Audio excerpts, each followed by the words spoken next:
위대한 책, 이 성경책이 인류 역사에서도 위대한 책인 이유가 이 성경이라는 것은 잘 알겠지만 세계에서 가장 위대한 베스트셀러고 사람들에게 계속 읽히는 스터디셀러라고 이렇게 얘기를 합니다. 이 성경은 얼마나 오랫동안 기록이 됐냐면은 한번 보시면 알겠지만 이 1500년에 걸쳐 가지고 기록이 됐어요. 모세 창출 내민신이 모세가 기록했다고 한다면 BC 1400년경부터 말라기까지면 400년경이거든요. 이게 무려 몇 년이냐면 1400년. 그죠?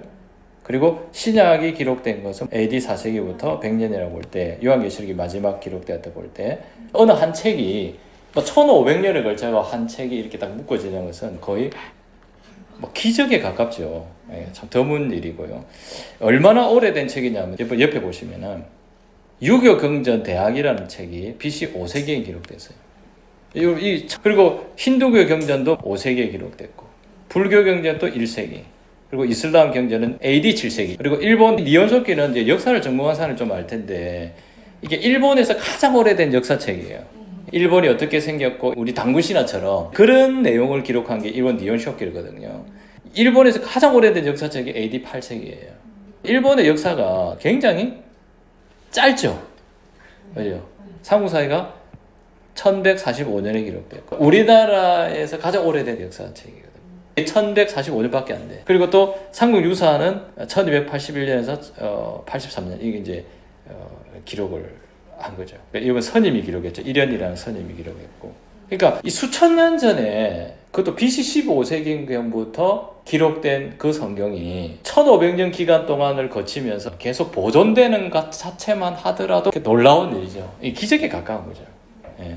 그리고 구약 성경은 저는 알겠지만 히브리어로 기록됐고, 히브리어는 거꾸로 있습니다. 이렇게 이 방향으로 읽거든요. 그리고 신약 성경은 뭘로 기록됐습니까? 그리스 헬라. 그러니까 신약은 그 당시 로마가 지배하고 있던 시대에 로마는 그리스 문화를 다 그대로 받았거든요. 그 당시는 어느 헬라어가 국제어였다. 그래서 성경도 헬라어로 그 당시 신약 성경이 기록이 되었다. 그리고 이제 구약 성경에 보면 토판에다가 기록. 이 토판이 이거예요. 이렇게 토판이죠. 그죠? 토판 이렇게 기록돼. 그러니까 처음에 뭡니까? 돌판에 기록됐잖아요. 그리고 점점점 말씀들이 어디에 기록됐냐? 토판에 이제 기록된 거죠. 그리고 이제 이집트의 파피루스라고 하는 갈대밭 알잖아요. 모세가 이렇게 갈대밭에 버려졌잖아요. 그 갈대가 많은 거예요. 그 갈대를 이렇게 갈아가지고 찧어가지고 뭡니까? 이렇게 펴서 어떻게 종이로 만든 거죠. 네. 이거는 좀 잘 썼겠죠, 그죠? 그러니까 한번 상상해보면 이거는 오래 보존이 힘들잖아요, 그죠? 그죠? 그러니까 어떻게 했을까요? 계속 썼다가 또 쓰고 또 쓰고 이런 식으로 했겠죠. 네, 정말 어려운 과정이에요. 요새 뭐 인쇄술이 발달한 지금 시대하고는 상상이 안 되는. 그러니까 이것 자체가 뭡니까? 기적에 가깝다. 식물이니까 썩잖아요. 그죠? 그리고 이제 자꾸 썩으니까 이제 그 다음에 어떻게 발전했냐? 이게 또 BC 200년경에 발달했어요. 그때 양피지, 양가죽이죠. 네, 그 가죽을 이제 두루마리 형태로, 스콜 형태로 이렇게 만들게 된 거죠. 그게 바로 이제 이런 형태죠. 요 항아리 쪽 있잖아요. 두루마리 성경이라고 그러죠. 그죠?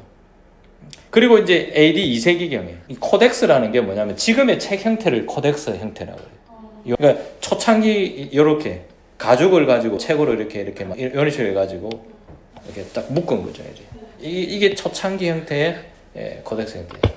그러니까 성경이 이제 이런 형태를 거쳐가지고 지금 우리가 종이로 형태로 이렇게 코덱스 형태의 이런 책들이 만들어지는 거죠. 그러니까 제가 왜 이런 걸 보여주냐면은 그만큼 성경이 정말 위대하다. 그러니까 그 만들어지고 보존되는 과정도 어떻다는 거예요. 대단히 위대하다.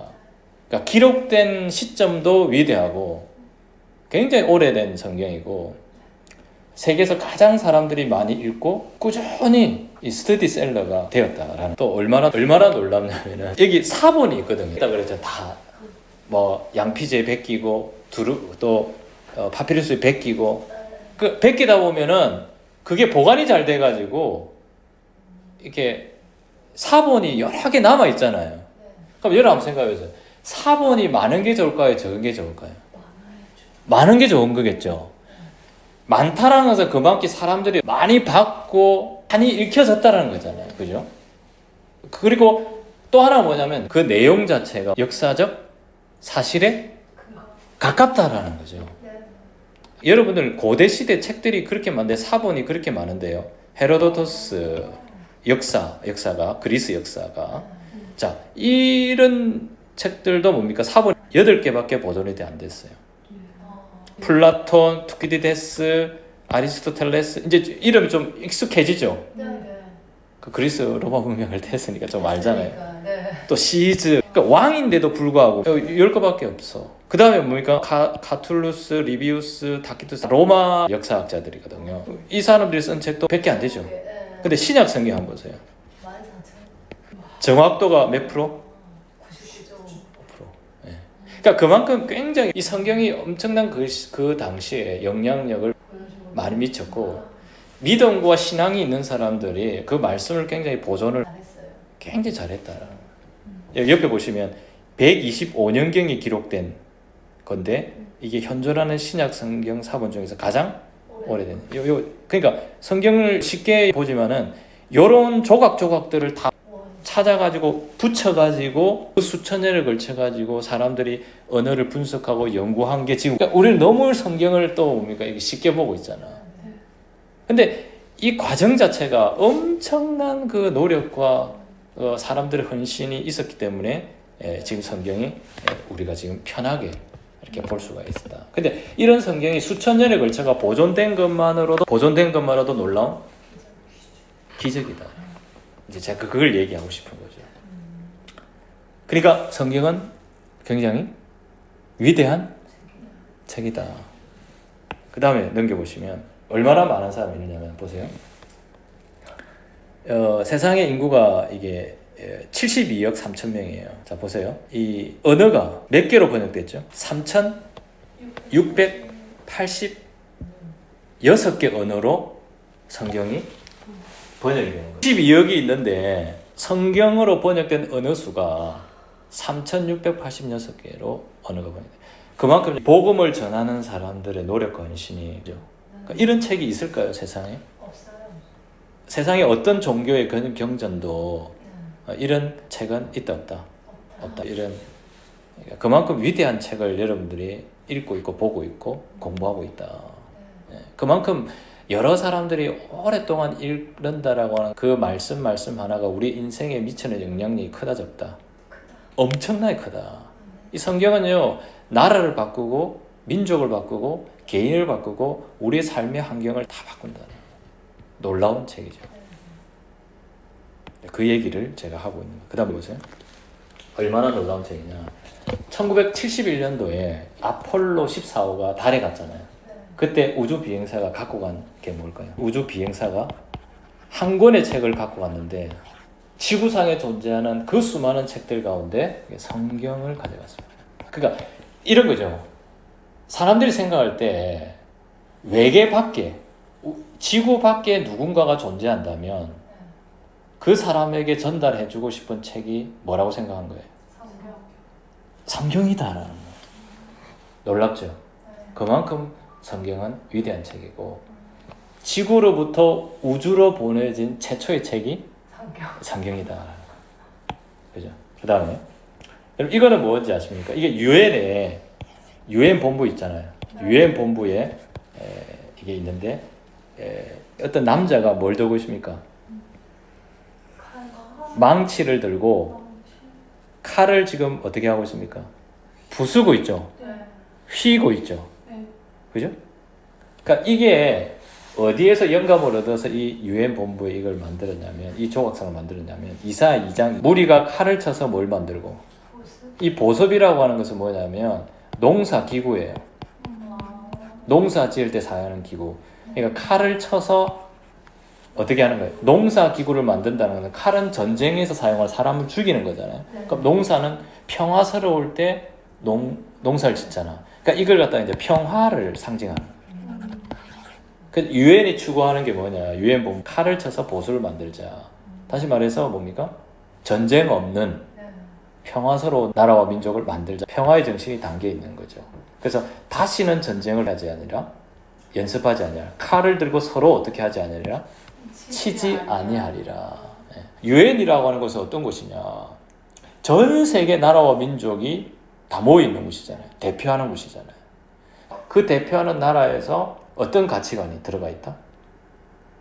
성경적 가치관이 들어가 있다라는 거예요.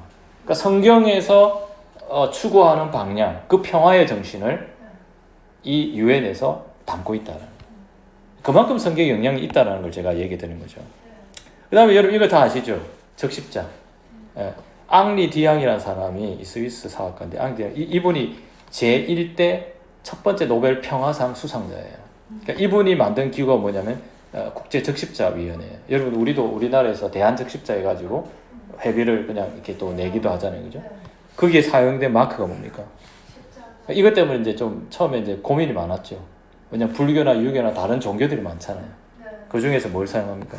십자가를 사용합니다. 그만큼 뭡니까? 그래도 모든 사람들이 다 공감해주는 그 십자가의 정신, 예수 그리스도께서 십자가에 못 박혀 돌아가신 그 십자가의 정신을 말해주고 있는 거죠. 이 적십자라고 하는 것은 뭡니까? 혈액을 공부할 뿐만 아니라 아픈 사람들, 고통 중에 있는 사람들을 어떻게 하는 거예요? 사회적 약자들을 돕는 거잖아요. 그러니까 왜? 예수님이 어떻게 했습니까? 아프고 고통받고 뭐 문둥병자, 뭐 귀신 들린 사람, 온갖 질병에 걸린 사람을 어떻게 합니까? 치유하셨잖아요, 그죠? 그리고 십자가에 못 박혀 돌아가심으로 모든 사람의 인류의 죄를 대신 져주시고 치유하셨잖아요. 그 정신이 어떻습니까? 그 예수님의 복음의 정신이 이 적십자사에 묻어 있다라는 거죠. 그만큼 이제 영향력이 크다라는 거죠. 그 다음에 한번 넘기시면, 그 다음 또 뭐가 있습니까? 제가 그랬잖아요. 성경이 나라와 민족을 어떻게 한다? 변화시킨다. 이 빅토르 위고라는 여러분 프랑스 작가 아실 거예요. 그죠? 이 빅토르 위고라는 이분이 이제 레미제라블하고 그 노트르담의 고추라는 찍었잖아요. 그러니까 이분이 이제 이런 얘기를 했어요. 영국에는 두 권의 책이 있다. 하나는 뭐고? 성경. 하나는 섹스피어. 섹스피어도 위대한 작가잖아요. 영국 가면은 섹스피어가 뭐 대단한 인물입니다. 네. 섹스피어 다음에 대단한 인물이 누굴까요? 존 버년의 철로 역장. 이 존 버년이 대단합니다. 영국은 누구를 만들었고? 섹스피어를 낳았고, 성경은 뭘 만들었다? 그러니까 이거 뭐냐면 그만큼 영국이 기독교적 가치관 위에 세워진 나라고 국가다라는 거죠. 그걸 말씀하는 거죠. 그만큼 한 나라와 민족을 어떻게 할 수 있다? 성경은 바꿀 수 있다라는 거죠. 정말 성경이 영국을 만들었다라고 하는데 그 이유가 있어요. 그 이유가 뭐냐? 이 성경이 번역된 걸 보면은 AD 200년경에 성경이 라틴어와 시리아어로 성경이 번역됩니다. 그리고 385년에서 406년간에 제롬이라는 사람이 라틴어로 성경 전체를 번역합니다. 그리고 이 제롬이라는 사람이 라틴어라는 것은 이탈리아라고 생각하면 돼요. 그 라틴어로 이 번역한 성경을 벌게이트 역이라고 이렇게 하는데, 이 라틴어로 번역된 책을 가지고 위클리프라는 영국 사람이에요. 이 사람이 위클리프라는 사람이 제자들하고 최초로 벌게이트 성경을 정권을 뭘로 번역했다? 그러니까 여러분 이게 언제냐면 중세 시대죠. 자, 중세 시대는 사람들이 성경책을 가지고 있지 않을 때라는 거예요. 그리고 성경을 못 가지게 했어요.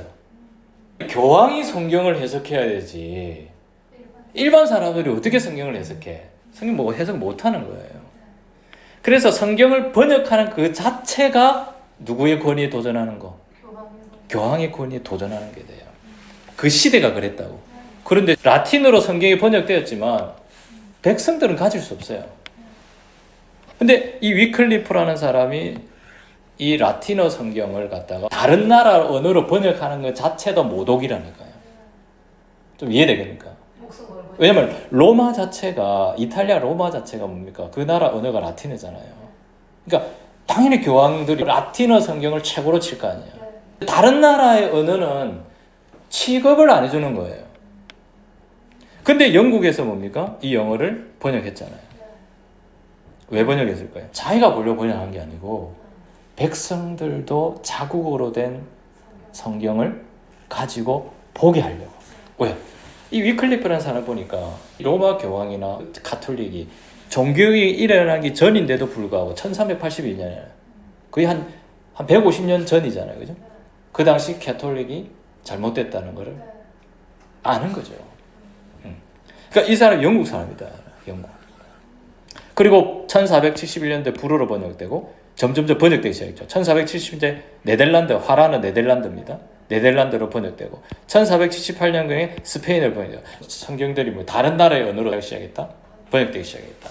그리고 1525년에서 1535년에 이것도 영국 사람이에요.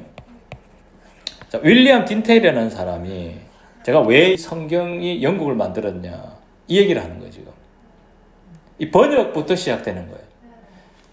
여러분 사람이 들어가가지고 뭐 사람이 그 나라를 변화시키고 나라를 바꾸는 게 아니고 성경 자체가 번역이 되고 성경 자체만 사람들의 손에 쥐면 그 성경에 묻어있는 하나님의 놀라운 생각들이 그 나라와 민족을 어떻게 한다? 바꾼다라는 거예요. 예. 윌리엄 딘테일이라는 사람이 최초로 영어 성경을 번역했어요. 위클리프라는 사람은 라틴어 성경에서 영어로 번역했잖아요. 그런데 윌리엄 딘테일이라는 사람은 원문에서 히브리어, 구약 히브리어와 헬라어, 신약 헬라어 원문을 그대로 가지고 뭘 번역했다? 거기에서 영어로 번역한 최초의 영어 본이라는. 여러분 제가 드리고 싶어서 이 위클리프, 윌리엄 딘테일이라는 이런 사람이 성경을 영어로 번역하기 시작하면서 그게 보급되기 시작하면서 결국 영국을 어떻게 했다? 바꿨다. 이제 그 얘기를 합니다. 독일은 누가 성경을 번역했을까요? 마틴 루터. 그리고 스위스 제네바에서 제네바 성경이 만들어지고 그리고 1611년 킹 제임스 버전이 만들어지면서 이제 점점점 이제 각 나라 언어로 번역이 되면서 거의 한 3,800여 개가 넘는 나라의 언어로 성경이 지금은 번역되어 있다라는 거죠. 그럼 좀 더 구체적으로 1382년에 위클리프라는 사람이 성경을 벌게이트, 라틴어 벌게이트 성경에서 전권을 영어로 번역했는데 이 사람이 위클리프입니다. 옥스퍼드 교수예요. 교수들이 해야 될 역할 중에 정말 제일 큰 역할이 뭐냐면은 뭐 하는 거예요? 좋은 책을 많이 알려주는 거예요. 그게 교수의 해야 될 정말 중요한 역할이죠. 자, 위클리프라는 사람이 이런 얘기를 했어요. 성경을 민중들에게 나눠주려고 번역을 했다고. 제가 앞에 얘기 들었잖아요. 이게 목적이었어요. 자, 보세요. 이번에 이런 얘기했습니다. 통치자들은 그리스도의 모범을 받아 섬김받는 존재가 아니라 섬기는 존재가 되어야 한다.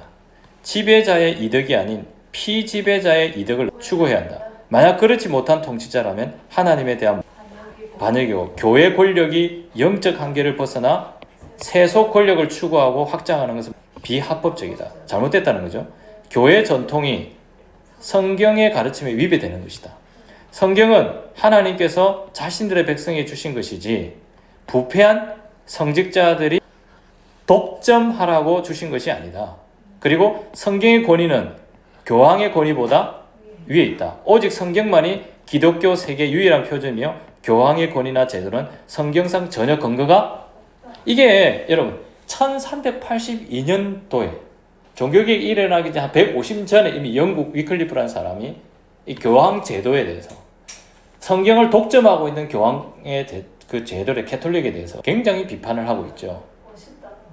대단하죠. 근데 이런 사람들이 이런 얘기를 했지만 아무런 영향력 없이 150년도 흘러간 거예요. 그리고 이 사람이 옆에 그림 이게 뭐냐면은 이 사람이 죽고 나서 교황청에서 어떻게 하냐면 부관 참시. 네. 무덤을 파헤쳐가지고 그 정도로 뭡니까? 싫어했다라는. 이런 사람의 역할이 있었기 때문에 영국이 변했다라는 거죠. 그리고 그 다음에 넘겨보시면 1525년 아까 얘기죠. 25년에서 1535년에 윌리엄 딘테일이라는 사람이 영국 최초로 원어에서 성경을 영어로 번역한 이 사람이에요.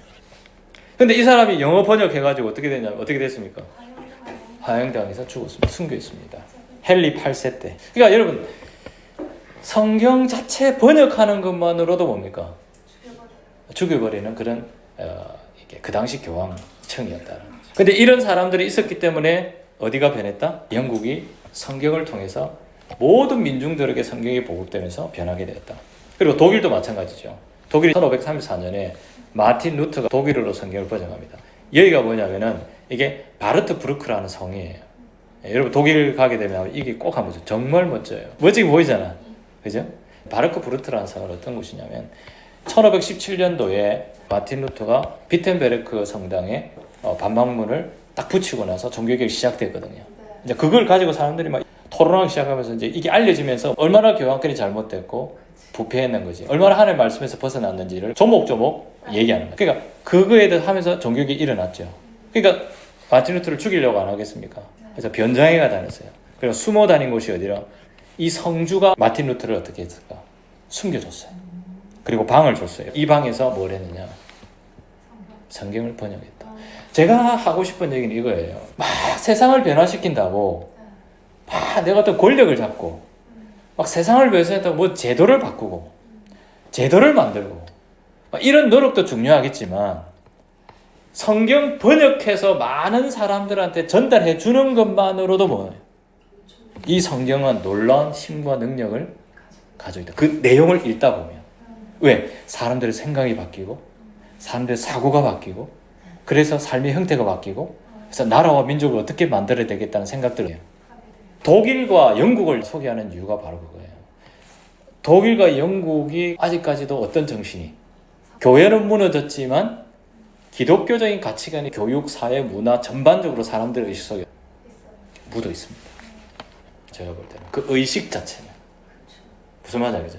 종교적인 행위는 많이 사라졌다 할지라도 그 의식과 생각은 여전히 기독교적 가치관이 남아있다. 성경이 어디에서까지 왔을까요? 우리나라에까지 왔을 거 아니에요. 자 보세요. 1653년경에 굉장히 오래됐죠. 네덜란드 사람 하멜이라는 사람이 36명이 함께 배를 타고 오다가 풍랑을 만나가지고 제주도에 표를 합니다. 여러분 실제 제주도 가면 하멜 표류 해가지고 이렇게 배 모양 해가지고 그거 만들어 놓은 데가 있어요. 이때는 사실 선교하려고 온 게 풍랑을 만나가지고 제주도에 그냥 표류하게 된 거예요. 그게 개신교가 최초로 우리나라에 입국한 거다. 1784년도에 최초의 가톨릭 선교사가 입국해가지고 순교했다. 이때는 뭡니까? 이때는 굉장히 우리나라가 세국 정책을 펼 때거든요. 자, 1810년에 선교사에 의해서 중국에서는 마태복음이 번역되었다. 이 중국에도 성경이 번역된 거죠, 그죠? 1822년에 중국어 신구약 성경이 만들어지고, 그리고 우리나라에 1832년도에 독일 루트거 선교사 기철라프라는 사람이 충남 보령 고대도라는 섬에 이 사람이 또 오게 돼요. 그러니까 충남 보령에 가면 고대도라는 교회가 또 있어. 이제 거기 보면 이제 이 기철라프 선교사 기념교회도 있고, 그렇게 기념을 하고 있죠.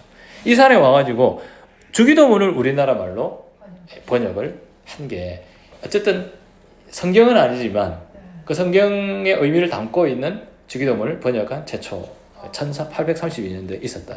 그리고 1866년도에 1만 명이 되는 캐톨릭 신자가 뭡니까? 학살해요. 왜? 캐톨릭이 먼저 들어왔잖아요. 그리고 1866년도에는 최초의 개신교 순교자 로버트 토마스라는 선교사님이 제네럴 서머너, 미국의 제네럴 서머너를 타고 백령도에 도착합니다. 도착해서 성경책을 던져주고 어떻게 하죠? 순교했다고 그렇게 얘기를 합니다. 그러니까 이분이 최초의 우리나라에서 순교한 순교자다. 그리고 1888년도에는 일본 신약 성경이 번역, 우리나라보다 먼저 번역이 됐죠. 중국도 마찬가지고. 그리고 1887년도에 일본 구약 성경이 번역되고, 1882년도에 존 로스라는 선교사에 의해서 중국에서 한글로 뭐가 번역됐다? 누가복음이 먼저. 그러니까 뭐냐면 우리나라에 복음이 먼저 전파되기 전에, 개신교 얘기합니다. 복음이 먼저 전파되기 전에 중국에서 이미 먼저 한글로 성경이, 누가복음 성경이 번역되기 시작했다라는 거예요. 이게 굉장히 중요한 거죠. 예. 그리고 1884년도에 알렌이라는 선교사가 입국하죠. 이 강연을 세우잖아요. 이게 연세 세브란스 병의 전신이고. 그리고 1885년도에 일본의 수신사죠. 수신사 이수정이라는 사람이 일본 가게 된 거죠. 그때 가서 이 사람이 거기에서 복음을 받아들여가지고 마가복음을 번역을 한글로 번역한 게, 그러니까 제가 얘기하는 중국에서 누가복음이 먼저 번역되고 또 일본에서 마가복음이 어떻게 한글로 번역되고, 이미 복음서가 중국과 일본에서 이미 번역이 된 후에 1885년도에 4월 5일 날 부활절날 언더우드 아펜젤러 선교사님이 공식 입국하셨는데 공식 입국한 거죠. 할 때 뭘 들고 왔느냐, 이 이수정이 번역한 마가복음서를 한글로 들고 온 거죠. 그러니까 왜냐면 성경책의 위대함을 얘기하는 거예요. 그러니까 우리나라가 독특한 점이 뭐냐면 선교사가 들어와 가지고 성경을 번역한 게 아니고, 선교사가 들어오기 전에 이미 외국에서 우리나라 성경을 번역되어서 먼저 들어와서 급속하게 하나님의 말씀이 퍼질 수가 있었다라는 거죠. 그리고 1887년도에, 그러니까 그만큼 빨리 개신교가 1885년에 공식 입국했는데 선교사가 입국했는데 바로 1882년도 안 지나서 2년 만에 뭡니까? 우리나라 최초의 신약 성경 예수 선교 전서라는 신약 성경이 번역이 되었다는, 그리고 11년도에 구약도 완역이 되었다는, 그러니까 그만큼 성경책 자체가 위대함을 가지고 있다. 1832년도 이제 루트교 선교사 때 기칠라프가 충남 보령 고도대에 도착했다. 이때 주기도문을 번역했다. 이분이 보면은 들어와가지고 어차피 풍랑 때문에 들어왔지만 들어와가지고 기독교를 어떻게 합니까? 전파를 하고 서양 문화를 전달을 하게 되죠. 이때 감자 종자 있잖아요. 감자 재배법을 알린 사람이, 우리나라에 알린 사람이 바로 이 기출라프 선교사입니다. 그리고 한글 문자를 배워서 상에 알리고, 이 사람이 했던 말을 한번 보세요. 영생하시는 하나님의 큰 섭리로 자비로운 방문의 날이 있을 것이다. 우리는 모든 수난을 통하여 영광스러운 진리를 전파하도록 서둘러야겠다. 조선 국왕이 처음에는 거절하였던 성서를 지금 갖고 있는지 또 읽고 있는지는 나는 알 수 없다. 왜? 전달했다는 거죠. 그때 조선 왕이 순조예요. 그러나 강경한 관리들, 주민들은 성서를 받았다. 이 첫 전도는 보잘것없지만 하나님께서 복 주실 것을 확신한다. 조선의 어둠이 속히 새벽이 와서 밝은 날이 오기를 바랄 뿐이다. 이분이 일본에 거쳐가 홍콩에서 안정돼, 홍콩에 가면 이분 묘지가 있다 그래요. 그렇죠? 그러니까 뭐냐면은 우리나라에 1830년대 기독교 공식 선교사가 들어오기 전에 이미 순조라고 하는 왕에게 그 책이 올려졌는지 모르겠지만 나름대로 주기도문이라는 데 번역한 것이 이제 알려지기 시작했다는 게 하나님의 시작이죠, 이게. 자, 그 다음에 보시면 1866년도에 최초의 선교사, 개신교사, 순교자가 누구라고 그랬습니까? 로버트 토마스 선교사님. 자, 이분이 영국 출신인데 목사님 아들이에요. 그러니까 이분이 영국에서 올 때 처음에 중국을 통해서 왔어요. 그때 당시 청나라거든요. 상해에 도착했는데 아내가 4개월 만에 죽습니다.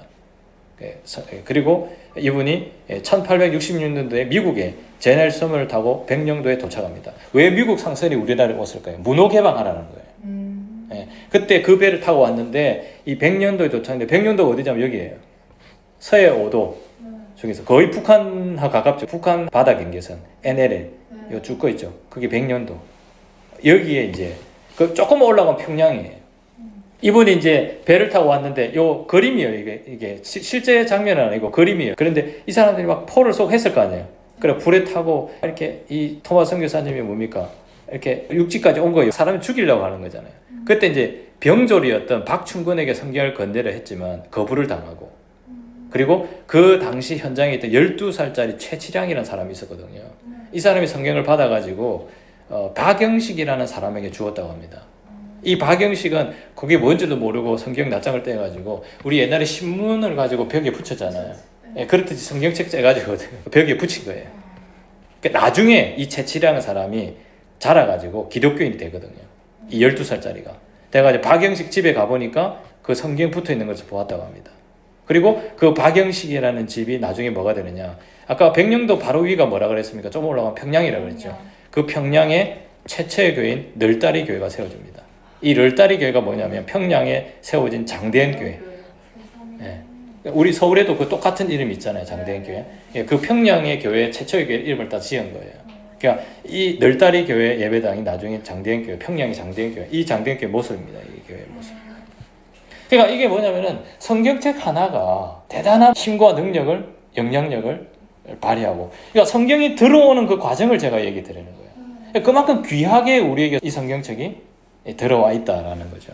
위대한 성경이다. 그 다음에 이제 존 노스 1882년도에 존 노스 선교사에 의해서 중국에서 한글로 누가복음이 어떻게 하기 시작했다? 이제 중국에서 누가복음이 번역되겠죠. 이분이 존 노스 선교사님이에요. 이분이 서상윤이라는 사람인데 중국에 이게 단둥이라는 곳이 있거든요. 이거 보이죠? 그 전도 지도로 보면 단둥이라는 곳이 뭐냐면 여기에 이게 고려문이라는 곳이 있었답니다. 이 고려문이라는 거 뭐냐면 그런 거죠. 이렇게 장사를 하려고 오는 사람들. 성문 보면 막 장사하는 사람 많잖아요. 그러니까 중국 사람, 조선 사람 장사를 하는 곳이었어요. 그러니까 아무래도 물자들이 많이 왔다 갔다 하고 이제 그때 이제 서상윤이라는 사람도 아마 같이 갔을 것 같아요. 그죠? 같이 가서 그때 뭐 누구를 만났냐면 이 존 로스라는 사람을 만나고 그때 또 이영찬이라는 사람을 또 만납니다. 서상윤 사람 만나가지고 이 사람한테 이 존 로스 사람이 한글을 배워요. 한글을 배워가지고 누가복음을 번역했다. 여러분 단동에 가면 이거 도로 이 다리 많이 봤죠? 뉴스에 보면 많이 나오잖아. 지금도 어떻습니까? 중국 물자가 북한도 들어갈 때 요 다리를 통해서 들어가거든요.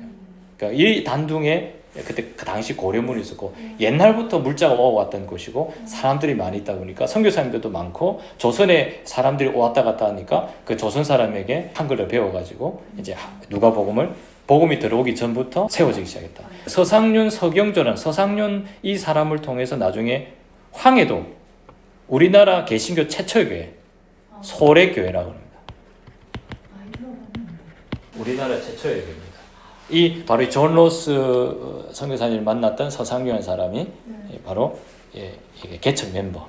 참 놀랍지 않습니까, 그죠? 우리나라에 선교사님 들어와 가지고 성경을 번역하고 교회를 세운 게 아니고 중국과 일본 이수정 이 밖에서 이미 어떻게 했다는 거예요. 성경이 번역되고 이미 예수를 믿는 사람이 생겨서 그 사람들이 들어와 가지고 한국 사람에 의해서 최초의 교회가 세워졌다는 거예요. 그러니까 선교사님이 교회를 세운 게 아니고 우리나라는 한국 사람이 외부에서 예수를 믿고 중국에서 예수를 믿고 한국에 들어와 가지고 그 사람이 전도해 가지고 교회를 세운 아주 특이한 나라가 어느 나라다? 우리나라다. 자, 이수정 그다음에 1885년 이수정이가 마가복음을 이렇게 쓰게 됩니다. 번역하게 됩니다. 이 사람이 민비를 시해할 때 당시에 일본 사람이 민비를 그 황후를 막 시해하려고 많이 했잖아요. 그때 뭐 물론 나중에 결국 시해됐지만 이 이수정의 사람이 민비를 이제 시해하려고 하는 그 시도들이 있었을 때 굉장히 많이 도와줬어요. 그 공로로 이 사람이 어딜 가게 되냐? 일본의 수신사에 참여해가지고 그 수신사는 뭐냐? 일본과 한국의 문화를 어떻게 하냐면 서로 전달하고 교류하는 그런 사절단이거든요. 그게 이제 이 사람이 가게 되는데 이 사람이 여기 가서 예수를 믿고 수시사로도 1800년 9월에 수시사는 일본에 도착하죠. 그래서 쯔다센이라는 사람을 이분이 농업의 굉장히 전문가예요. 쯔다센이. 그래서 일본의 농업 문화를 갖다가 어떻게 하는 거예요? 배우러 간 거죠. 이 사람 배우다 보니까 이 사람에게 뭘 받느냐? 한문 신약 성경을 받게 됩니다. 이걸 읽고 어떻게 해요? 복음을 받아들여요. 그러니까 이 사람이 성경을 읽고 복음을 받아야 됩니다. 그래서 이 사람이 1883년에 뭡니까? 세례를 받고 성서를 어떻게 하기 시작했냐? 번역하기 시작했는데 그게 마가복음이다. 그러니까 우리나라 사람이 성경을 번역하기 이거는 또. 그러니까 우리나라는 굉장히 독특한 나라라는 거죠. 그리고 나중에 이 언더우드 선교사 1800 우리나라에 들어온 공식적 아펜저리 선교사님이 우리나라에 마가복음을 가지고 들어왔는데 이수정이 1883년도에 일본에 있을 때 뭘 했냐면 미국 선교부에 선국의 선교사를 파송해주고 요청을 했다고 합니다. 이수정이 쓴 편지에 대해서 편집자가 그 이야기를 좀 먼저 한 거예요. 이 이수정에 대한 소개를 좀 한 게 있거든요. 그 소개한 거를 먼저 읽어보면 이렇습니다. 사랑하는 주의 자녀들은 이수정이 매우 낯선 이름이라는 것을 생각할 것입니다. 그러나 여러분이 이수정이라는 이름의 젊은 신사에 대해 알게 된다면 나는 확신하건대 그 이름을 좋아할 것이고 그도 좋아하게 될 것입니다. 우리 그리스도인에게 보낸 그의 편지를 읽게 될 것입니다. 사랑하는 주의 자녀 여러분은 먼저 지도에서 그의 고국을 찾아야 할 것입니다. 이를 위해 먼저 중국과 일본에 관한 훌륭한 지도를 가지고 한국과 한국의 수도 서울을 찾아보십시오. 발견하셨습니까? 바로 그것이 이수정의 고국입니다. 그는 왕에 가까운 친척, 몇몇 사악한 사람들이 몇 년 전 반역을 일으켜 왕을 폐위시키고 왕비를 살해하려고 음모를 꾸몄을 때 이수정이 민비를 숨겨주고 그 목숨을 구해주었습니다. 이 때문에 그 반역이 진정되자 왕이 이수정을 불러 갖고 싶은 선물이나 뱃슬이 있는지 말해보라고 하였습니다. 당신은 이수정이 무엇을 요구했습니까? 총리직입니까? 아닙니다. 그는 단지 다른 나라 먼저 일본을 방문할 수 있도록 허락해달라고 요구했습니다. 그래서 이렇게 해서 일본에 가게 되었습니다. 보세요. 그 과정을 이수정에게 소개하는 거죠. 네. 미국 선교 편지를 받은 사람이. 그때 이수정의 사람이 어떻게 얘기했느냐 이렇게 얘기했습니다. 이 이수정의 편지거든요. 네. 예수 그리스도의 종 나 이수정은 미국의 형제 자매들에게 주의 이름으로 인사드립니다. 믿음과 진리의 능력으로 나는 주의 놀라운 축복을 받았으며 나의 행복은 이루 말할 수 없습니다. 여러분의 기도와 간구로 우리는 우리의 신앙을 확고히 지킬 수 있으며 결코 사단에 의해서도 제거할 수 없기 때문에 주님께 찬양과 영광을 돌립니다. 우리의 조국에서 수많은 백성들이 아직 참 하나님의 길을 모르고 있으며 이방인으로 살고 있습니다. 그들은 아직 주의 은혜의 복음을 받아들이지 않았습니다. 이 복음 전례 시대에 우리나라는 불행히도 눈을 뜨지 않는 지구촌의 한 구석에 위치하고 있어 그곳에는 기독교의 축복을 아직 누리지 못하고 있습니다. 그러므로 나는 복음이 확장될 수 있도록 성경을 한글로 번역하고 있습니다. 이 일이 성공할 수 있도록 나는 밤낮으로 기도하고 있습니다. 마가복음이 거의 완성이 되었습니다. 5명의 나의 동포들이 나와 같은 생각을 갖고 있습니다. 그들은 이미 세례를 받았습니다. 성경의 가르침을 받아들이는 자들이 점차 늘어나고 있으며 장차 기독교인 될 것으로 기대하는 숫자가 매일 증가하고 있습니다.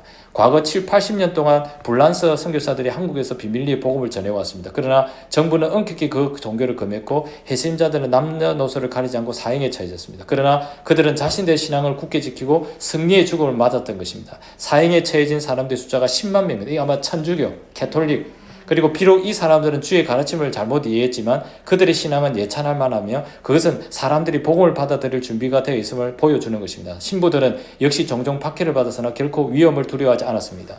현재 정부는 나라를 개방해 다른 나라의 교류를 하고 있으며 국민들의 여건이 정진되기 위해 열심히 노력하고 있습니다.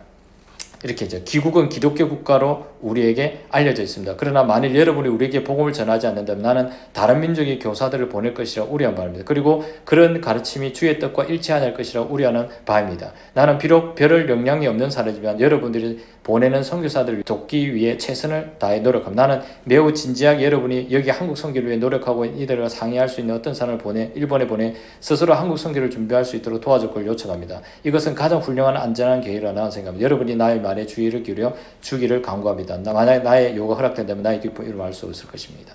그리스도의 종 이수정. 이게 1883년도에 쓴 이 예수를 믿고 얼마 안 돼서 쓴 그리고 성경을 번역한. 그러니까 이 우리나라 사람이 우리나라에 선교사를 보내달라고 요청해서 온 사람이 누구라고요? 언더우드 아펠젤러 선교사. 이처럼 성경은 나라와 민족을 어떻게 한다? 변화시킨다. 자, 오늘 여기까지 살펴보도록 하겠습니다.